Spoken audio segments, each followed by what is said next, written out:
রাস্তায় ছেঁড়া ফাটা চেহারার এক দুর্বল বিড়াল হেঁটে যাচ্ছিল। ওর নাম ছিল ছোট মিনি। শরীরে এত কম মাংস ছিল যে গায়ের হাড় বেরিয়েছিল, আর অন্য বিড়ালরা ওকে দেখে হাসত।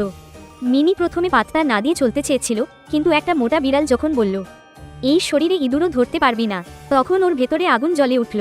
মিনি ছুটে গেল শহরের এক কোনায় থাকা পুরনো একটা জিমে, যার নাম ছিল মাসল ক্যাট জিম। মিনি মনে মনে ভাবল, যত কঠিন হোক আমি করব। মিনির দিন শুরু হলো কঠোর অনুশীলন। তারপর ডাম্বেল চাগাতে হাত কাঁপতে লাগলো। মিনি আয়না দেখতে ভেতর থেকে কেউ যেন বলে উঠল, তুমি এখনো রাস্তায় হাঁটার হাড্ডি বিড়ালি আছো। কিন্তু মিনি হাল ছাড়ল না। সে প্রতিদিন জিমে এলো, বেশি করে মাছ খেলো, মিল্ক ড্রিঙ্ক করলো, আর বারবার চেষ্টা চালিয়ে গেল।